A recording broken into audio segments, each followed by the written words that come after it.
supporting this very important event, and I guess the inaugural event for Black History Month here.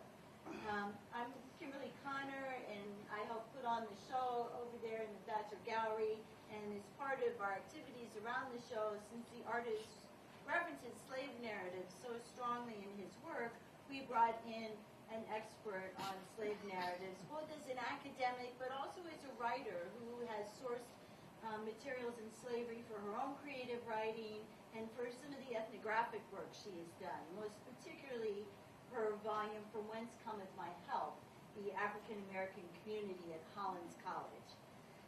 Ethel Morgan-Smith and I met together in 1993 at a National Endowment for the Humanities Summer Seminar at the University of Kansas, so all praise to the federal government for sponsoring that.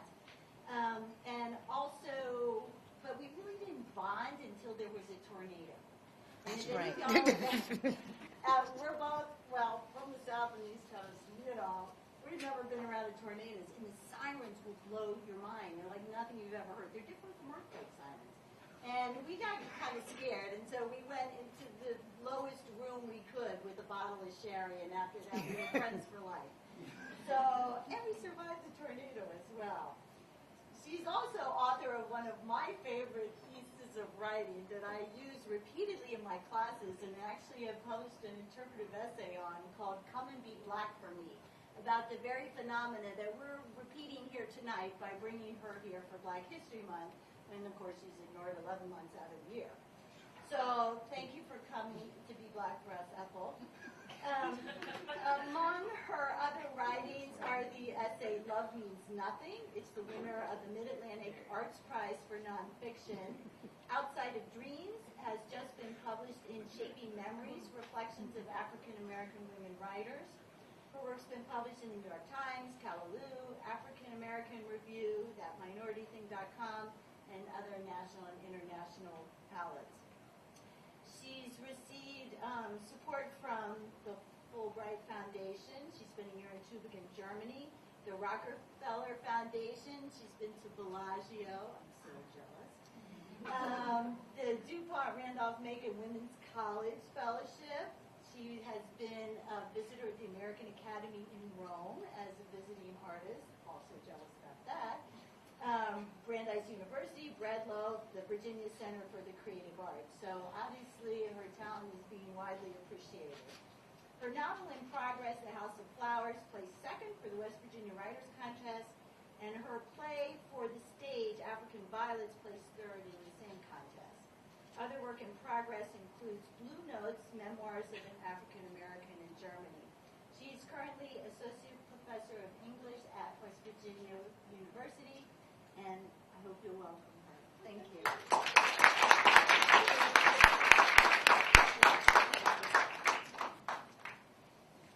What a lovely introduction. Thank you. I think this may be too much light.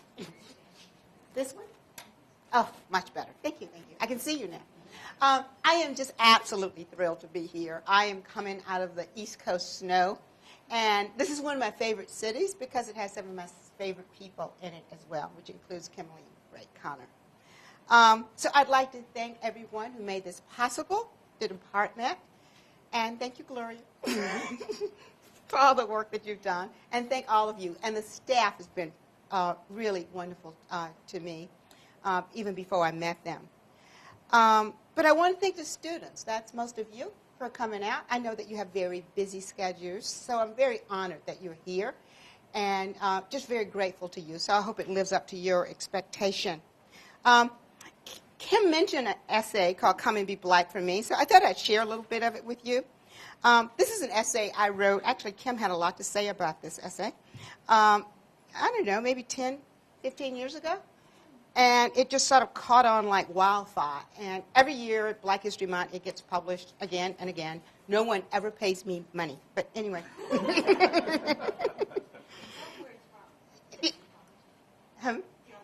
It's in Honey Hush. It's you can even Google it, and if you put in "Come and Be Black for Me," it'll pop up all over the place. So it's just everywhere. So it goes like this: I dread January and February. January is Martin Luther King's birthday month, and February is Black History Month. I am the only African American professor in my university department of 50-odd faculty members. I reside in a world that is predominantly white and male.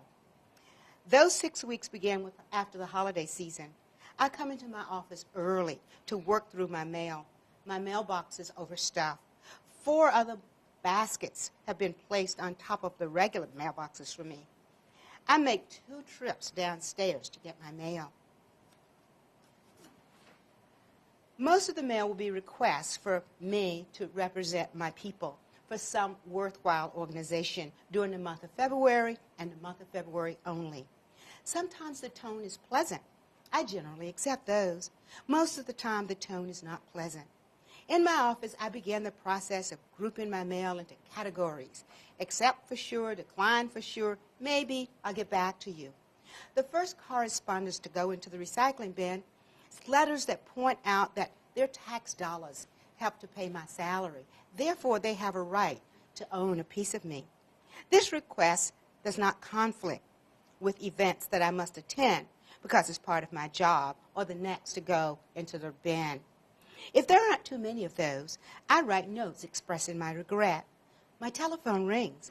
A pleasant woman from the Arts Council needs someone to attend her luncheon book club meeting at her house.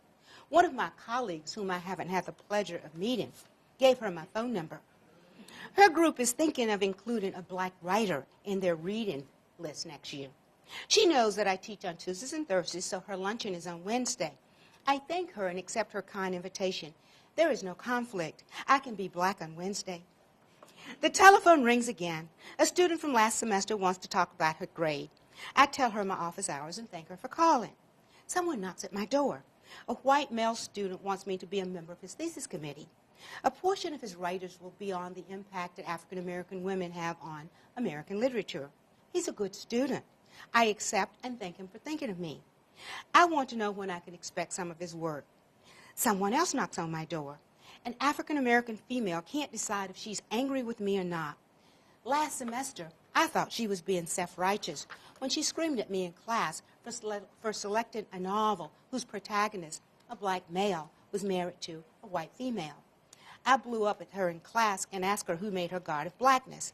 I don't think I apologized to her. She wants to talk about what to do with the rest of her life. I suggest improving her grades. She leaves before I can thank her for coming. The telephone rings. Someone is soliciting money from the United Way. I tell them that I gave already. My mail is dwindling. 2 more baskets. I start a pile of work for photocopying. In this stack of mails, 3 students have asked me to write letters of recommendation for graduate school, and 5 more organizations have submitted requests for me to come and be black for them. I'm getting hungry, but it's too much trouble to go out in the rain for lunch. I take a break and eat an apple and 2 rice cakes. I can't find any more food in my office. I continue to sort through my mail. 2 rejection letters for 2 of my short stories are hidden in junk mail. I am disappointed. I'll decide what to do later. The telephone rings again. Wrong number.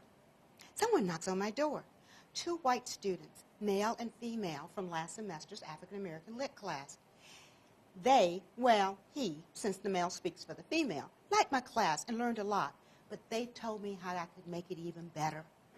He tells me that all the black kids, all 4 of them, wanted to speak too much when I asked questions or comments.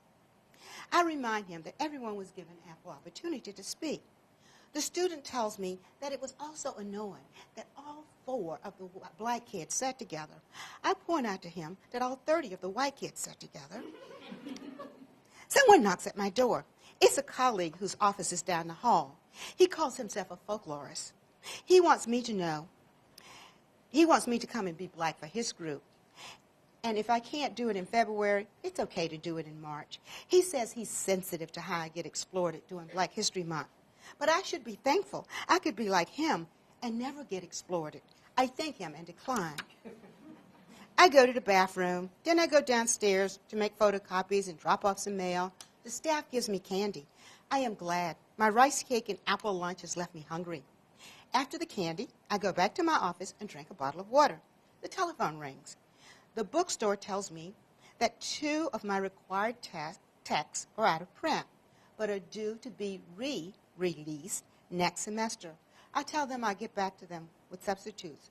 I have to rethink my syllabus. When I first started teaching African American literature, I would begin by telling my class how much trouble I had getting required text. I stopped raising that issue when students wrote on their evaluation that they wished that I would select texts that they could get without problems. It was part of my job to do so. They thought I should take more responsibility. Someone else knocks on my door. A white male with a long red ponytail wants to bow to me for the rest of his natural life. I gave him a copy of Toni Morrison's novel, Sula, semester before last. Since then, he has read all of her novels. I tell him he's discovered one of America's greatest writers. I like him now that he knows I'll only discuss literature with him. I thank him for coming. Someone knocks on my door. An African-American female wants to know why I picked a novel that makes the brothers look bad. Novels like Alice Walker's Third Life of Grange Copeland. I tell her that I don't think Miss Walker had her brothers in mind when she wrote the novel, and I thank her for coming. My telephone rings. Another request to come and speak. I decline. It's a conflict. I can't be black next Thursday. I file some more of my papers. I find an old box of raisins. I eat them anyway because I'm hungry. Someone knocks on my door. A friendly colleague and I exchange holiday stories and gossip about the latest divorce in the department. She leaves, and someone else knocks on my door. 2 African-American male students from last semester tell me that they didn't appreciate me calling Brother Mike a criminal in class last semester. I point out to them that technically Mike Tyson is a criminal. I thank them for dropping in. The phone rings. The audiovisual division of the library has just received Roots, The Next Generation. I could expect the original Roots any day now. I thank the caller. Someone knocks on my door. It's another colleague, a white male who's fascinated with Africa and wants me to know that if I ever want to see my homeland, he's the man to get me there. I tell him my homeland is Alabama.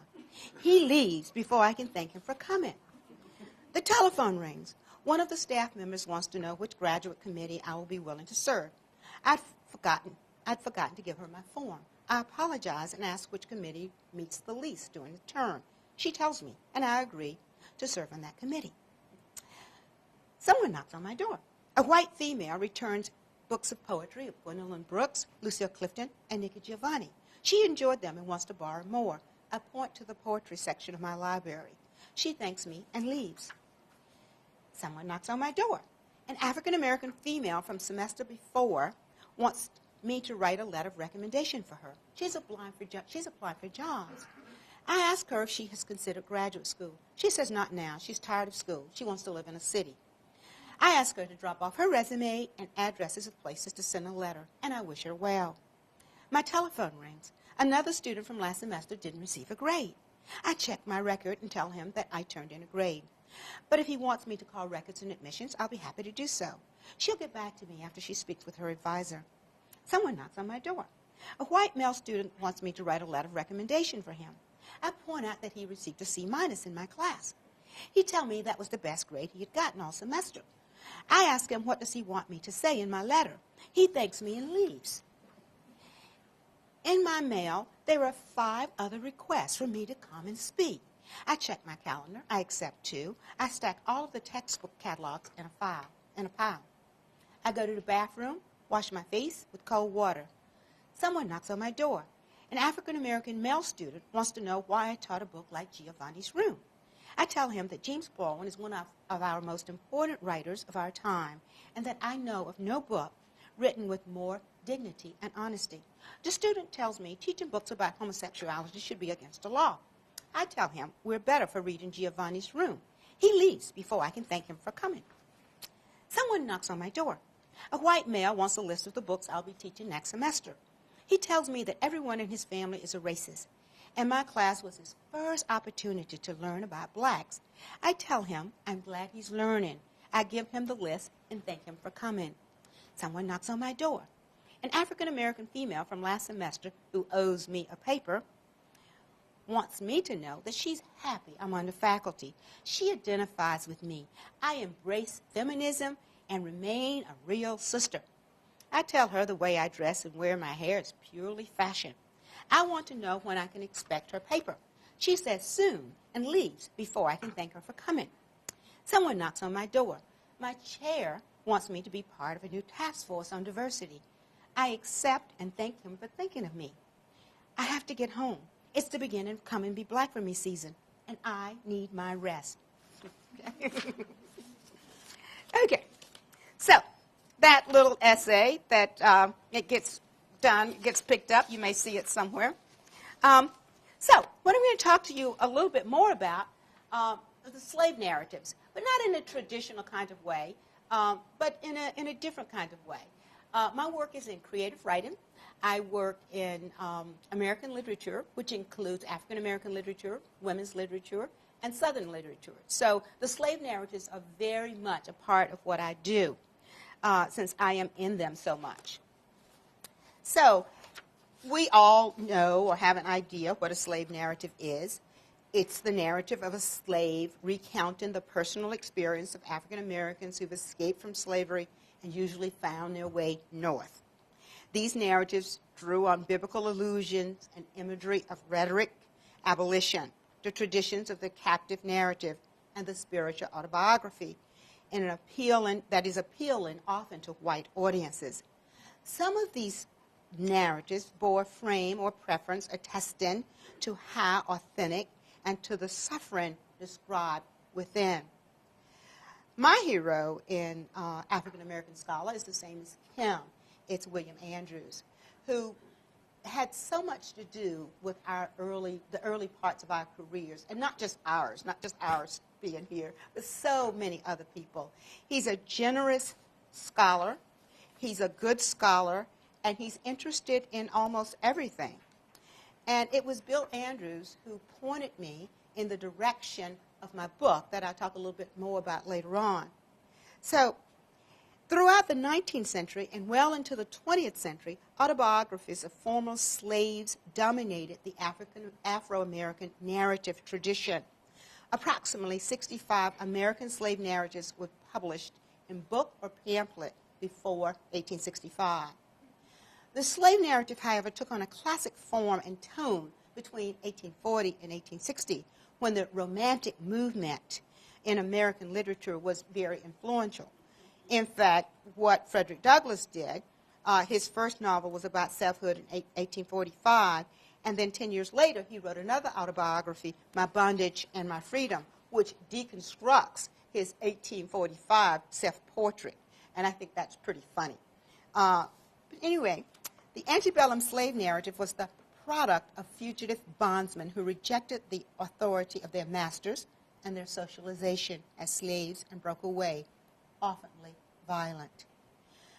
Through an emphasis on slavery, by extensive evidence of a lack of adequate food, clothing, shelter, and the denial of basic family rights, the enforced ignorance of most religions or moral precepts, and so on, the antebellum narrative pictures the South a peculiar institution, which became a part of the narrative. Slavery is a peculiar institution.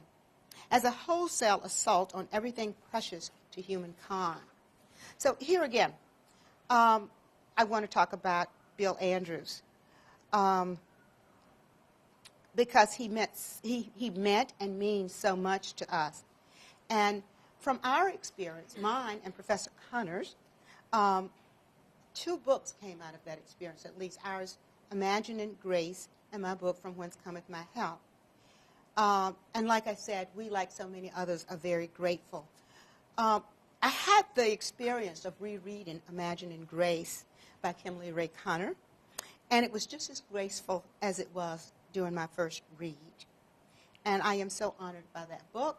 It does so much and gives us so much information about how to read the slave narratives. So anyway, back to the slave narratives a little bit, and I'll go in and out.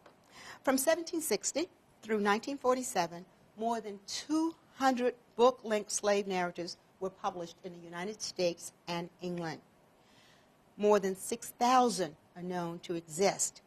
Francis Smith Foster, an African-American scholar, comments that if we consider only narratives which were written by persons who had been legally enslaved in the United States, the number is considerably smaller. So then we sort of deal with the purpose of slave narratives. The main purpose, I would like to think, is the attempt to arouse the sympathy of readers in order to promote the human condition. A good example of that is Incidents in the Life of Slave Girl by Harriet Jacobs, which talks about slavery from a woman's point of view. You know, if we look at Douglass, his work was about men, and most of the slave narratives were about men. She appealed to white women by addressing the issue of motherhood. Also, the slave narratives emphasized traditional Christian religious ideas, just like today. Showed exceptions to the ideas of dominant white society, just like today. Emphasized the cruelty of individual slave owners.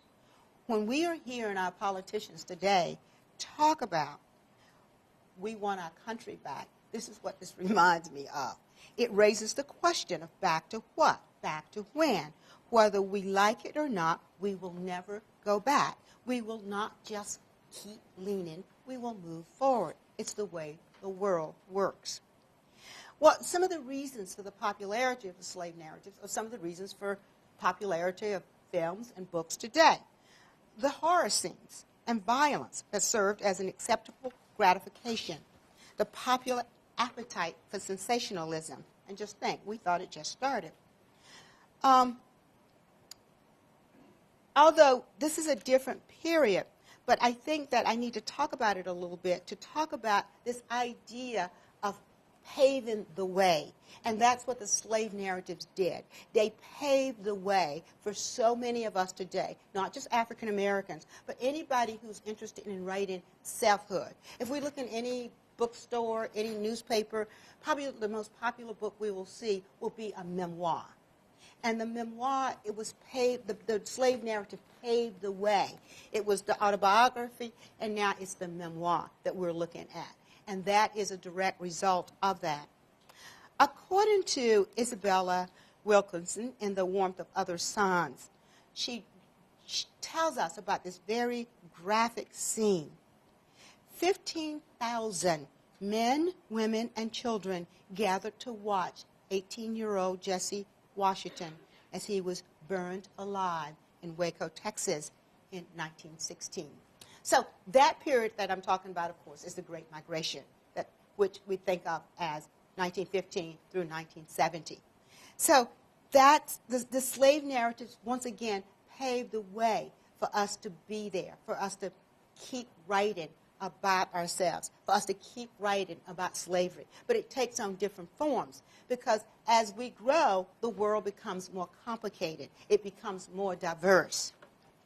So Carla Holloway offers also graphic examples of people enjoying their picnic lunch while a body is being burned, while the children are on their dad's shoulders and the dad is saying, I want to show them about life. Isabel Wilkins go on to tell us that while this body was being burned, that people would pick the fingers and the toes and they would sell them for souvenirs. And this is an exhibition. This lynching, this burning of bodies. It's a reminder to black people, see what happened, and this too will happen to you. I can't imagine talking about the slave narratives and not talk about what's going on in Egypt right now. What's going on in Egypt right now is very fascinating. The people have taken their government and they have taken the street. And it reminds me very much of what Isabella Wilkins writes about the Great Migration. And this is what she says. Historians would come to call it the Great Migration.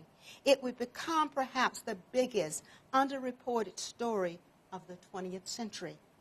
It was vast. It was leaderless. And this is exactly what's going on in Egypt. There are no leaders. It's leaderless. But that makes it even more powerful.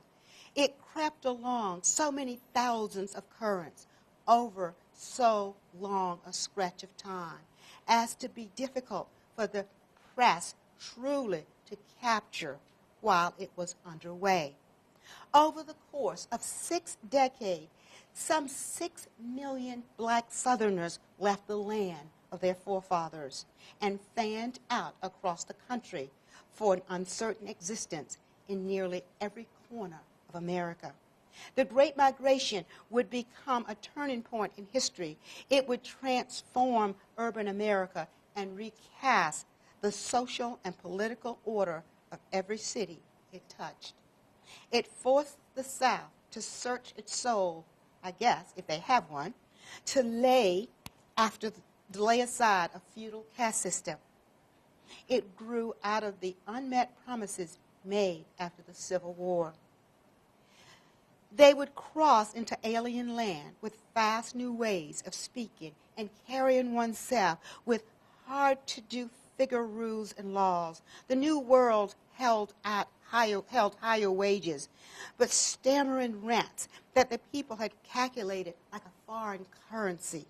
The places they went were big and frightening and already crowded: New York, Detroit, Chicago, Los Angeles, Philadelphia, and smaller, equal foreign cities: Syracuse, Oakland, Milwaukee, Newark, and Gary. Each turned into a receiving station and a port of refuge, wrote the poet Carl Sandburg. He was writing for the Chicago Tribune during that time. So I am just so amazed about what's going on in Egypt. So I just decided I couldn't talk to you about slave narrative and not relate it to something that, there are many ways that we can relate it to our lives, but what's going on right now is big, and it's getting bigger all the time. And that's even without internet. So, back to Imagining Grace. Kimberly Ray Connor shows us examples of contemporary literature extending itself to African American slave narratives and other art forms. But for the sake of us, we're going to talk about the literature. She reveals the powerful creative links between this tradition and liberation theologists' search for grace. From Frederick Douglass's autobiographical writing through Richard Wright's imaginative reconstruction of slavery to Ernest Gaines' autobiography of Miss Jane Pittman to the novels of Toni Morrison. That, ladies and gentlemen, is a lot. That is a lot. It's hard done. It could not be done without the passion for the work. Although my work is mostly in creative nonfiction, I believe the influence of the slave narratives are always present. Just like with Isabel Wilkinson in The Warmth of Other Suns, it begins at the beginning, just as the Bible begins in the beginning. That is an important point. But more important, the reader enters a journey with the author from slavery to freedom. Although From Whence Cometh My Help would probably be put under the category of a neo-slave narrative if it was going to be called one, I don't call it one. For me, it's a work of creative nonfiction. It was most important to me to capture the narrative voices of some of the members of the Hollins community, which was about as old as the college.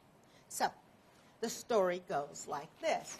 Hollins College, which is now Hollins University, single-sex college, we used to call them girls' schools, was founded in 1842 by Charles Lewis Cox of Richmond, Virginia. And when he came to Hollins, he came with 8 slaves of his own and several children and a wife. So this thus began a tradition. So when the children, the daughters of aristocrats came to Hollins, many of them brought their own slaves with them. Today they bring their horses and their BMWs, but then they brought their slaves. So, but as this tradition would have it, the people in the community, there was no community because the women early on slept in the dorm rooms with the students. And one of the interviews, I interviewed one of the oldest members of the community, and I asked her, what exactly did you do? So she said, well, we brushed the lass's hair 100 times every night. We took out the slop jars, and when they would come in, and I'm trying to remember the way that she put it, when they would come in and be a little confused, she said, rather than drunk, we cleaned up after them, is what she said to me. But I was a graduate student at Hollins at the time, and I don't know if you've ever been there, but you feel like you're on a plantation. I always felt like I was in some television set, like Gone with the Wind or something. The weeping willow trees, the rocking chairs everywhere, and the black people out working, you know. They're cutting and chopping and hoeing and cooking and, making noise. And the white people being served. So this was just very curious to me. So I started to spend time with the black people in the cafeteria who were the cooks. And they invited me to their church. So by this time, they had their own community. They had a church. And before, they didn't have a church. And one of the problems, when I was there in the late 80s, there wasn't running water in the community. There wasn't running water in the community. So in 1989, for the first time, they got running water in the community. This feels like something we would read about in perhaps a developing nation, right? But this was Hollins College. This was the adjoining neighborhood to one of the richest institutions in the state of Virginia. So in 1989, they got running water. And so when I interviewed the people at the water department about the problem, they told me the main problem was geography. There was a county line that ran, so let's say this is Oldfield. So there's a county line that runs directly in between the community. One side is Roanoke County, and one side is Botetourt County. And so that's what they had fought about for years. Who should give these people water? Who should give these people water? One time I was doing this talk, and somebody said, well, I think you mean 1889. And I go, yeah, it sounds like that, but I don't. I mean 1989. And I know that because I was there for the ribbon cutting kind of thing, and everybody was just happy. But from that community, one woman stepped forward. Like I went to church a year to get to know the people and that kind of thing. The preacher wasn't very gracious and wasn't interested in me. And he read like some preacher in Ernest Gaines' novels, I think. He was doing okay, and too bad for other people. Let them do okay, too. And I do my job, he said to me. And he said he didn't like me because I was uppity and I was arrogant and I had no interest in his people. So anyway, I said, I do. They're just different interests than yours. So anyway, that was that. But a woman named Emma Bruce stepped up. When I met her, she was 82 years old. And she was the historian of that community. In fact, she became so dear to me. There was in the notes I found that women weren't allowed to be on the board of trustees at the church. So I said to Mrs. Bruce, well, what do you think about that? And she said, well, at the time, I was the only person in the church who was lettered. Mrs. Bruce talked very proper, very Virginia-like. I was lettered, and no one else was, and that included the preacher. And so I said, well, how did it make you feel that they didn't allow you to be on the board of trustees? And Mrs. Bruce was always, she always had the answer. She never had to think about them. So she said, well, sweetie, I don't work for those silly people. I work for the Lord. And I was so amazed. And I was so amazed not just by that, but by her generosity. Not just to me, but to everybody. And my work could not or would not have been possible had it not been for her. Well, anyway, Mrs. Bruce had her 100th birthday last August. And the college, though shabbily, awarded her honorary degree. But they did it just like their ancestors did it. They did not include it in any of the literature. I wasn't invited, nor was Mrs. Bruce's family invited. And we were very upset about that. So I had never seen Mrs. Bruce in any other way except positive and wonderful and loving. So she called me and said a reporter had called her, and I said yes, and she wanted to talk to her, and I said yes. I'm trying to figure out why she's calling me to tell me this. Well, number one, she was calling to see where I was and why I wasn't there when she received her honorary degree. So I didn't want to rain on her parade, but I said I wasn't invited. Anyway, so the reporter then called me and wanted me to ask Mrs. Bruce to interview her. So I said, well, Mrs. Bruce is 95 years old. She can speak for herself. So she said, I called her, and I said, what happened? She said, she hung up on the phone. She said, not nice, sweetie, and hung up the phone on me. And I cheered for joy. I thought that was just a wonderful moment in Mrs. Bruce's life. But anyway, we lost her last year, and she was 100 years old, and it was a big party for her, and 2 weeks later she died. And I wrote this piece for Motherlode in the New York Times. It's a short description of what Mrs. Bruce meant, and then I'll show you some visuals. I met Miss Emma Bruce when she was 82 years old, and I was a graduate student in creative writing at Hollins University, working on a book about her community, which was later published as From Whence Cometh My Help. Some of the earliest students had come to college with slaves. Miss Bruce was a direct descendant of those individuals. She was so proud and spry when she walked up to me and said she'd be happy to talk to me about anything I wanted to talk about. The first fact she gave me, that the church had a membership of more than 300 and had no debt. Her wisdom and history made me feel insecure, but her life intrigued me. I made appointments with her and arrived with a book bag full of questions. My insecurities eased when she taught me how to water African violence with a soft and steady voice. I relaxed and stopped writing down everything she said. We just sat and talked. Sometimes sipping iced tea, other times fussing with her flowers, but always talking about how she could serve others and the importance of two things in her life, God and education. I had learned from my research that in the 1940s, only people in the church, I just told you that story. So when she said, I work for the Lord, I was so moved, I wanted to get on my knees and pray. After I moved from Roanoke, I would call her as often as I did my own mother. I was always excited to talk to her. She made me feel like she was receiving a call from the Queen of England.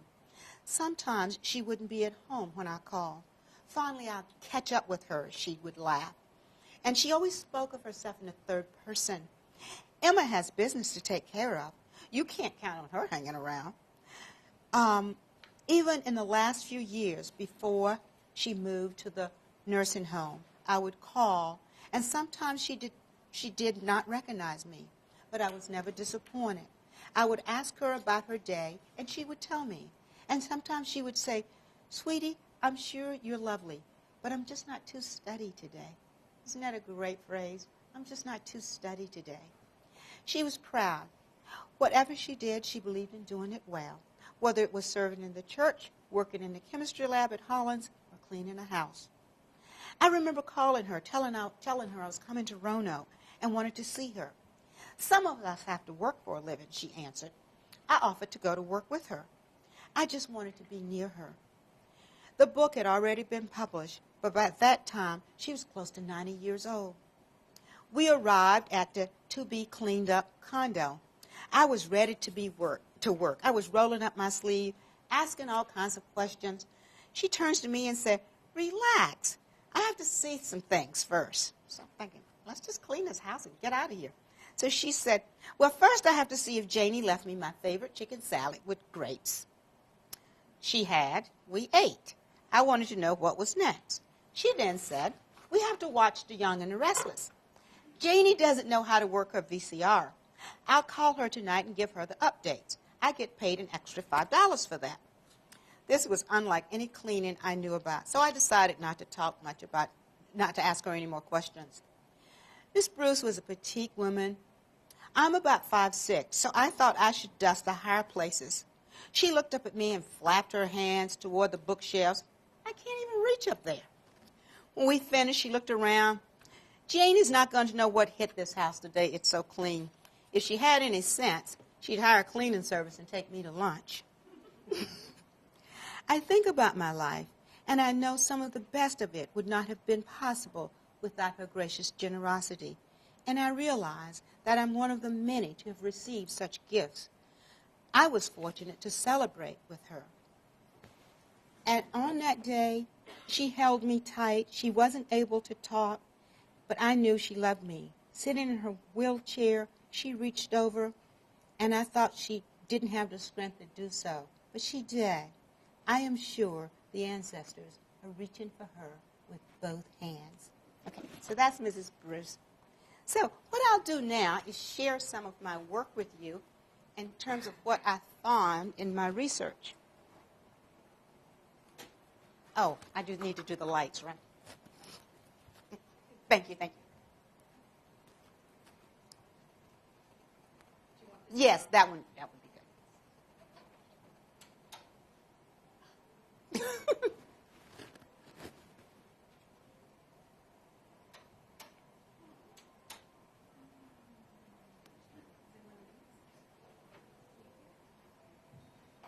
These are old. Oh, that's excellent, excellent. Okay, these are old, cracked, yellow photographs that I dug in the bottom of the basement. Hollins had a very big flood in 1985. So I went in search of information about these people who used to be there. So this is Mr. Clem Bowden. Mr. Clem Bowden was the gardener at Hollins College at the time. He had never had any kind of training, but people used to come from all over Virginia to see his handiwork, his beautiful flowers. But that's just one of his stories. So Mr. Clem Bowden, I found out in my research, had been at Appomattox when Lee surrendered. So one day, he went to see the president of the college. And so the setup of the college before modern days, in the early days, was a family kind of college. The father was the president for as long as he lived, and then the daughter became the president, et cetera, et cetera. So there was that kind of relationship, that slave. You know, this wasn't the kind of slavery where people were beaten in the fields and that kind of thing, but it was a form of servitude, okay? So Mr. Clem Bowden was reading in the newspaper. And I am so impressed by that. And I just loved his photograph. I just shouted for joy when I received it. And he had read in the Roanoke paper where a soldier, a black soldier, had been at Appomattox and had received money because he had been in the war on the Confederate side. So he took it to the president of the college. So that's what I wanted to explain to you, that the president of the college, you know, was the friend of everybody, and it was a family kind of business. And he said, I think I deserve some benefits. So the president of the college wrote letters, and in the book I have the original letters, to the Veterans Administration explaining what Mr. Bowden did in the Civil War. And I'm just reading and reading and reading. I'm so happy. And then, of course, he dies before he gets anything. In the end, his family was awarded $10. And he was awarded the $10 because what he was able to do is describe roads that are no longer there, roads that had been in Appomattox hundreds of years ago. And he explained, and it was very visual, and the committee, the Veterans Administration, believed him because all they had to do was go back in history and look at the maps. So his estate, I just cried when I got to the end of it and read his estate was awarded $10 for the service. Not about the $10 that he didn't live to receive the money that he didn't earn. So, you know, we're talking late 1800s. So that was probably a lot of money. This is another picture of him. This is great. He looks like a gardener, doesn't he? He looks like a cowboy, too, without the suit. This man is Mr. Lewis Cox. Mr. Lewis, yeah, and which is also the name of the founder. So he was so proud of his work. So this chapter is called Dean of Servants. He gave himself the title. And there is some eeriness. I did these talks at historical societies. I did these talks all over Virginia. And a lot of the women there had gone to Hollins and remembered these people. And I would get more stories from these people, from the people in the audience, about the people in the community. So imagine going to the cafeteria every day, and there's somebody with a suit on, and he has a carnation on his lapel, and no one ever saw him without it. And it just goes to show you how much pride and how much dignity that he had in his work. The other story, let's see. This is him and his family. They all look alike, don't they? So he has the carnation on here, too. So these were shipped. They were very well dressed. But the young women would eat like we would go to a fine restaurant. They would the linen would be, the tablecloths would be linen, the napkins would be linen, and they would be served. But there were these rules that they had. So let's see. This is the end of Mr. Cox's life here. He's old here. And I just love that picture with the broom. It's so telling. But at the same time, he was still proud of his work. And I don't think anything was wrong with their work.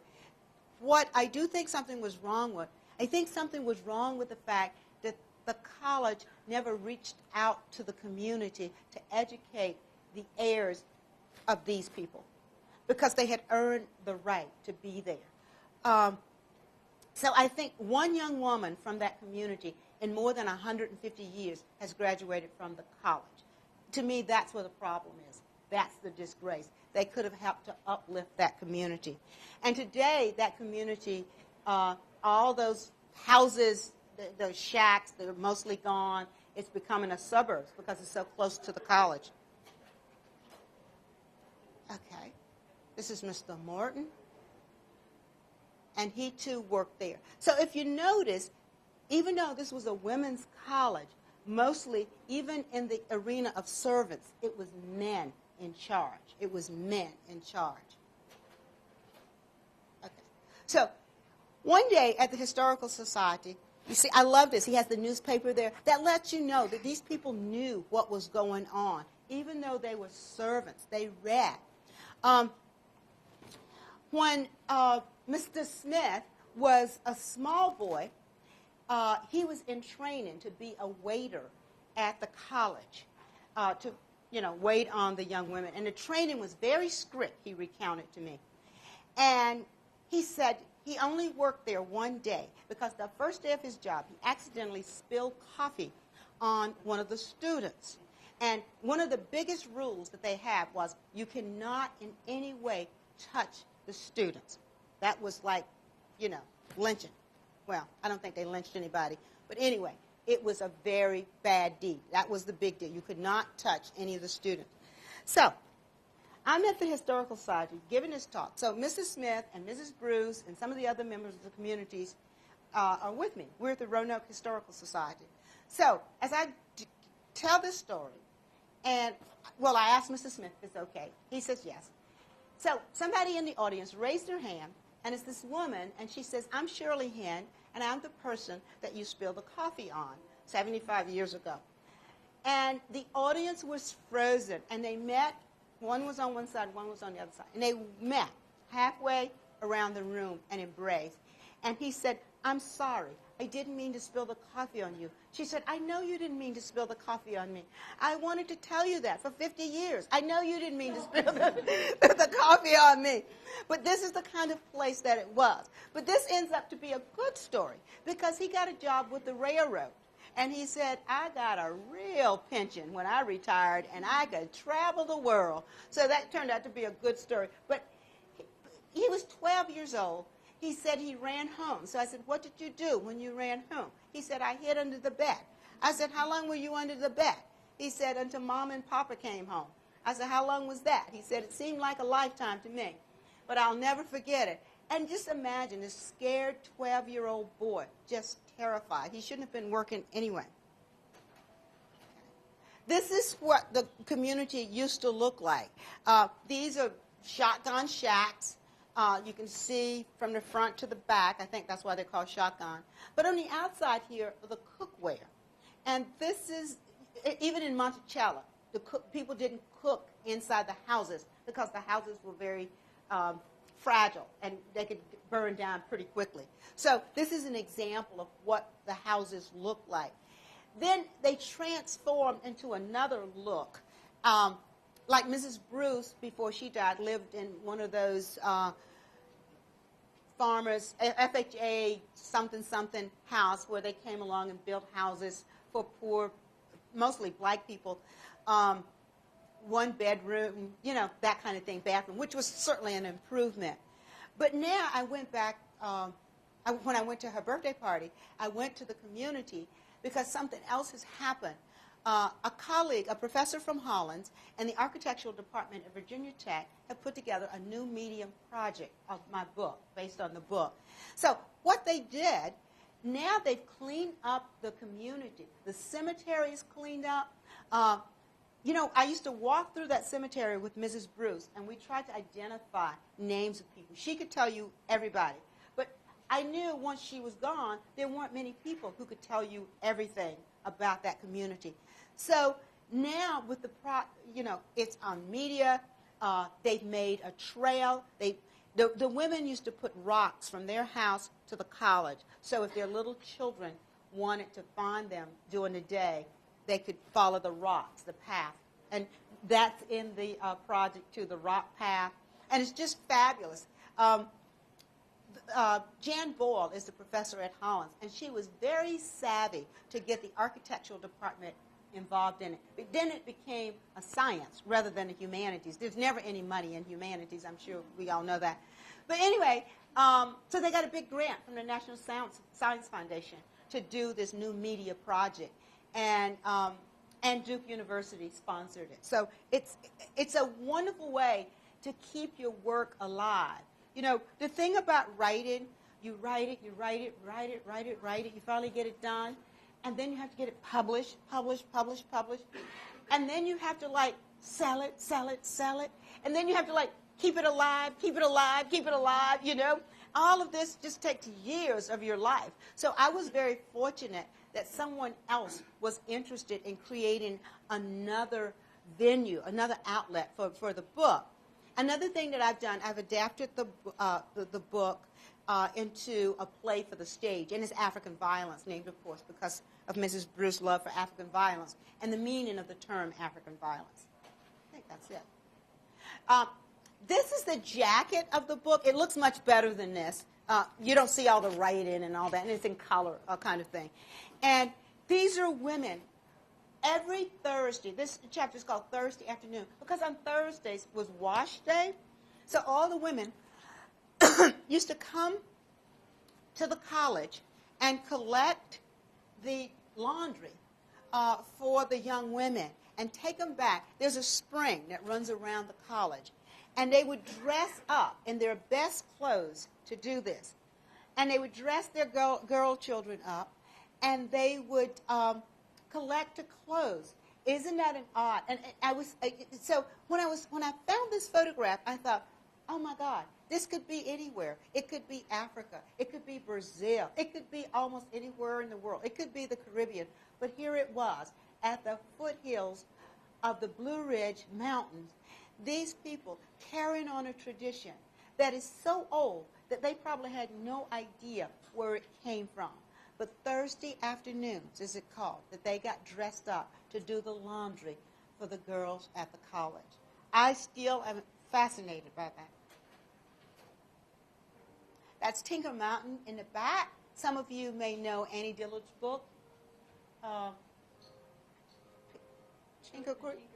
Thank you, Pilgrim at Tinker Creek. Thank you. And that's Tinker Mountain, and at the bottom is the creek. And you can see in the back there's another shack. And here again, this woman, this is the best dress she had. This is what they would wear on Sunday. But these women did it also on Thursday afternoon to show respect for their girls.